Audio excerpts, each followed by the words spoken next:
Hey guys, real quick, I'd like to ask you to watch the video without skipping if possible. I took a little different approach to this one. There was a lot of bloopers, so I just kind of had fun with them and inserted a few funny things in this video. So I'd really like your opinion on that. So if you could watch it beginning to end and let me know down in the comments if you thought it was funny or if it was annoying and I should never do it again, that would be great. Alright guys, I have a hypervelocity 22 long rifle ballistic gel test here for you today. Just a real quick disclosure of using the term hypervelocity. I'm only recycling the term. I've seen manufacturers label some of this ammunition before as hypervelocity, so I just wanted to clarify that before it gets too crazy in the comments section. I'll be shooting these out of rifles, or a rifle I should say. This is going to be the first of kind of a three-part series. So as I said, in this one it'll be hypervelocity. These are all hollow points. Actually, the punch and the eco speed there are a flat nose. The rest are hollow points, but these are all the fastest and lightest available 22 long rifle cartridges, anywhere from a low of 1500 feet per second clear up to 1800 feet per second advertised. And then the other two I have coming up shortly after this. We'll be doing a heavy hitters version where these are all hyper velocity 40 grain or heavier. So these are above your traditional 1200 some odd feet per second. They're all 40 grains or heavier and going at least 1300 feet per second advertised. So those would be the heavy hitters. I'll probably have that one coming up next. And then after that, the third and final part will be this assortment here of fragmenting and segmenting rounds. So we'll have those coming up as well as a separate part. But today we're just doing all the absolute highest velocity 22 long rifle you can acquire, including the world's fastest, one that most people are not familiar with. So we'll go over that. And then, like I said, we'll have two other parts coming up. Heavy hitters should be the hardest hitting 22 long rifle as far as heavy bullets go. Maybe not the fastest, but some of those might do better than some of these. We'll find out. And then, like I said, segmenting and fragmenting as the third and final part of this. So make sure you subscribe, hit the bell for notifications if you don't want to miss any of that. Also guys, I have way more gel tests and 22 Magnum and 17 HMR videos on the channel. For quick, easy access to that, be sure to go visit the 22/Rimfire playlist on the channel. So this is Knox 10% Ballistics Gelatin. I always have this temperature controlled unless it's freezing out like it is right now. So it comes straight out of my fridge, which is 38, 39 degrees. Optimal temperature for this stuff is 39 degrees on the dot.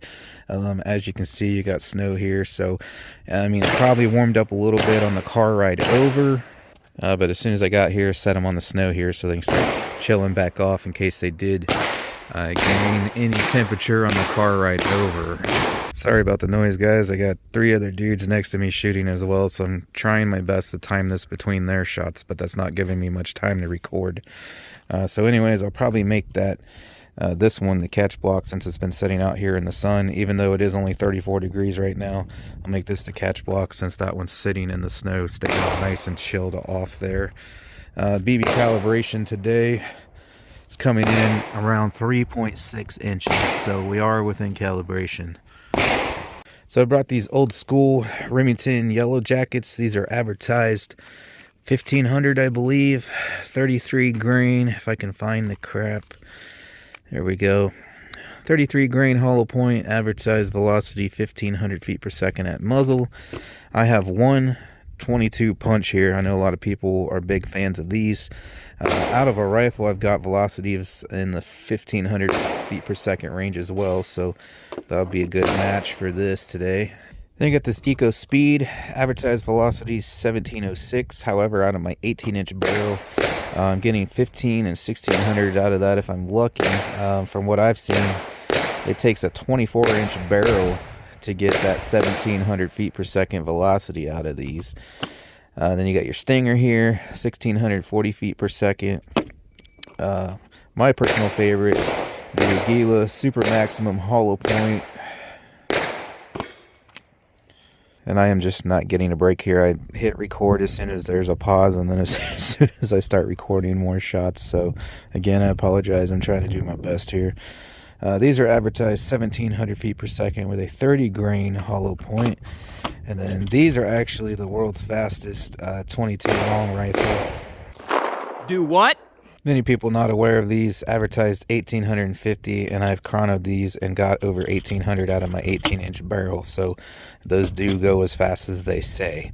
Try to give you a close-up look of all these. I forgot that the punch is not a hollow point, is not an expanding round. Well, crap, it looks like these speeds aren't either. The other version of that that's going to be in the fragmenting video is a hollow point, but it fragments. So the punch is just a flat nose. So is this Eco Speed here. But that's the only option for those. Punch only comes like that. And like I said, the other version of this, whatever they call it, something different, it fragments. So we definitely don't want that in this test here today. But anyways, there is your, trying to get a focus here for you guys, Yellow Jacket. 33 grain. Punch is a 29 flat nose, although I have got some expansion out of that, I think, from rifle. I can't recall. But, you know, they tend to tumble and create quite a devastating wound channel. When they do tumble, they don't always speed. Flat nose there, 29 grain or whatever the heck it is. 24 grain, so I think that's why that gets higher velocity than the punch, because the punch is a little heavier. Of course, your stinger is a hollow point. Super Max there is a hollow point. And this is a hollow point, but this is actually like a polymer copper pressed bullet. So not quite sure what these are going to do in the gel. I don't know if they're going to hold their shape or if they'll fragment. I don't think they'll mushroom, but we'll find out. I'm not quite sure what's going to happen because it's a polymer blend. And there's from the side on all of those. So get the other block set up and get started. I'm not going to worry about the chrono on this. I already have chrono numbers on all these and more, including the other sets that I'm going to do in the separate videos. Once again, sorry about the noise. I'm doing the best I can. But as I was trying to say, again, check out the 22/Rimfire playlist on the channel. I have velocities on all these and more. It's going to be a pain to try and get velocities on all these a day, and I already have them, so you just have to go check out some of the other videos if you want velocity numbers on those. Today I'm just interested in comparing these all in the same class, essentially, and seeing which one is the top performer. So that's what we're going for today. So if you want velocity reads on those, I'm sorry, but you'd have to go check out the other videos. And I also have velocities on those out of pistol barrels as well. And so there's the rifle I'm going to use. It's just a factory stock Ruger 1022. It just has this fancy Talo Tiger exclusive stock on it. So just a standard 18-inch barrel Ruger 1022. All right, so there's both blocks. That's how we'll be set up. I'm just going to follow that same order. We just had them on the table down there, so we'll go this order from left to right. So Yellow Jacket, Punch, Eco, Stinger, Supermax, and then Copper 22. All right, here we go.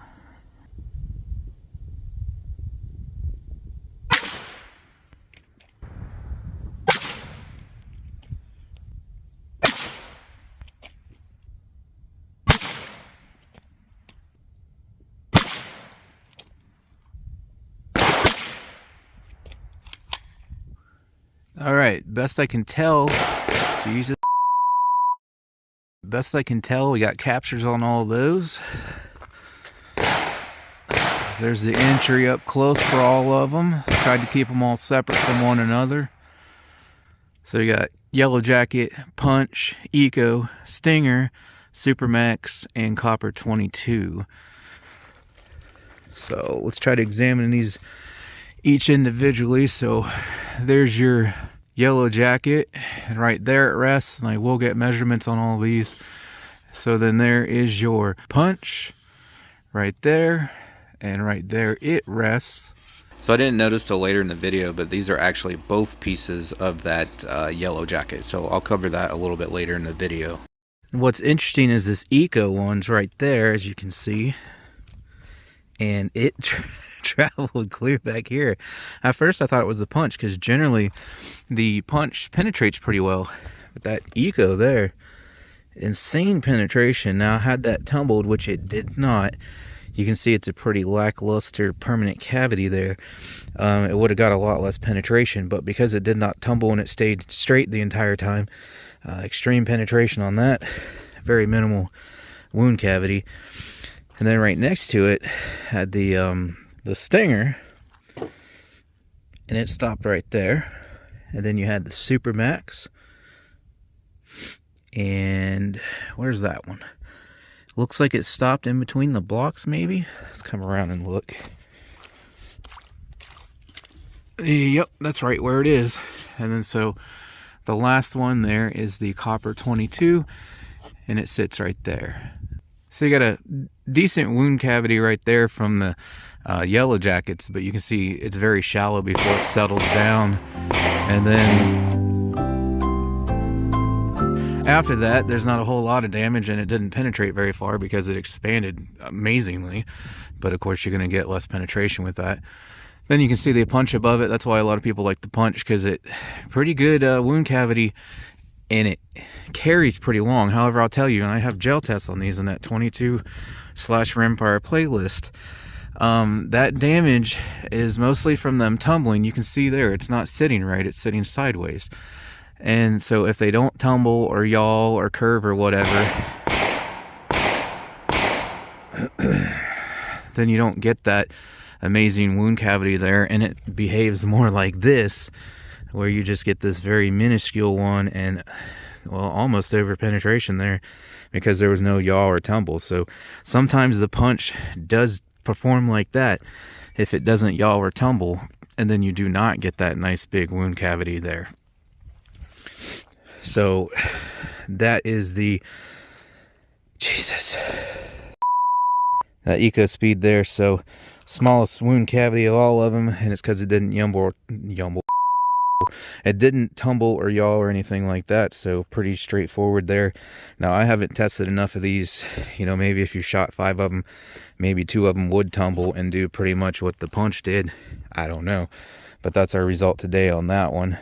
There's a good look from up top, so you can see how much damage that punch did there, because it expanded because rifle. Compared to the Stinger, which the cavity is about the same size but much shorter depth. The Stinger did what the Stinger always does, and it left that cavity expanded, stopped there. Now you can see the Super Max. Remember in the beginning I said that's my favorite, and that is why. You get at least the same amount of damage, if not more, as the punch when the punch performs correctly. But the Super Max does this every time, because like I said, sometimes that punch does not yaw or tumble, and then you do not get that amazing cavity there. Whereas with the Super Max, it always does that. And if you can tell by looking here, it actually carried the damage a little larger, a little longer than the punch, and it does that every time.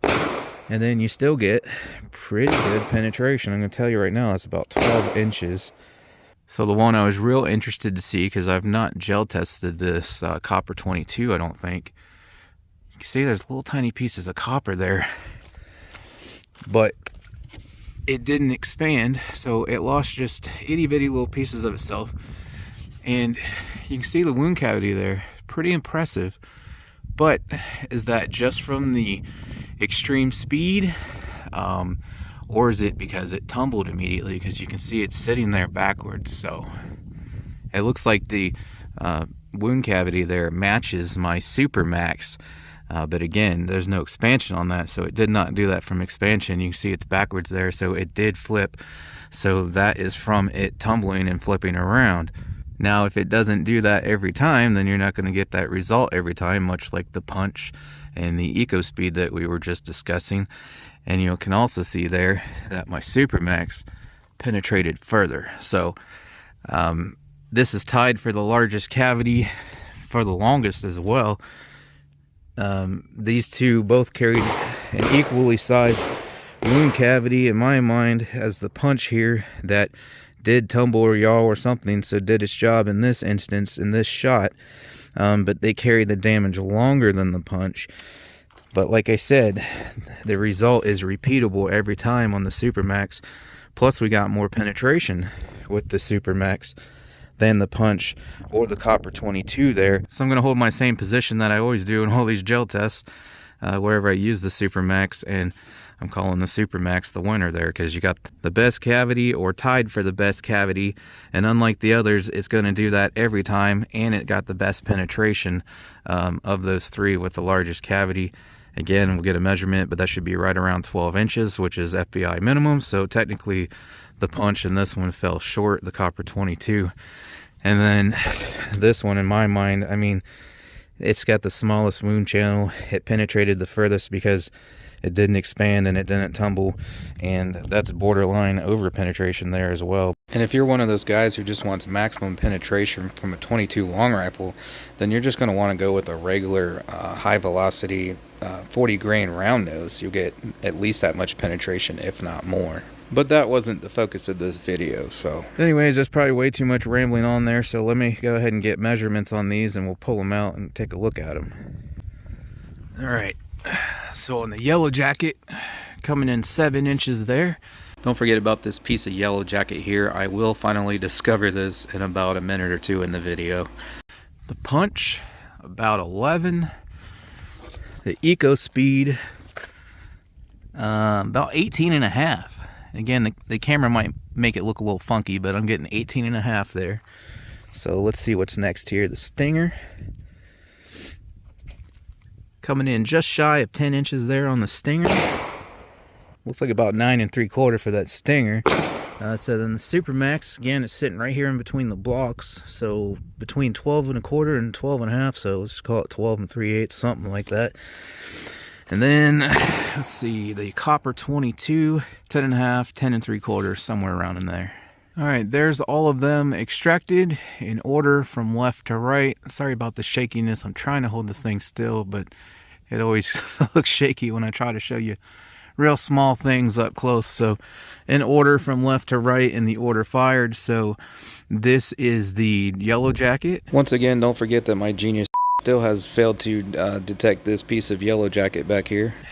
There's the punch. So as I hit on earlier, I do get expansion out of the rifle from rifle velocity. So that's probably why that punch only went, what was it, like 10.5 or whatever I said right there, because you actually get expansion out of a rifle with those. So actually with that expansion is probably what created most of that wound cavity. And it probably just turned slightly because of that expansion. When it hit, the extreme deceleration probably caused it to curve some. But that's got to be from that expansion and the velocity that, like I said, I usually get about 1,500 feet per second out of the rifle with the punch. But as I was mentioning earlier, those tumble a lot of times and sometimes they don't. So I don't think in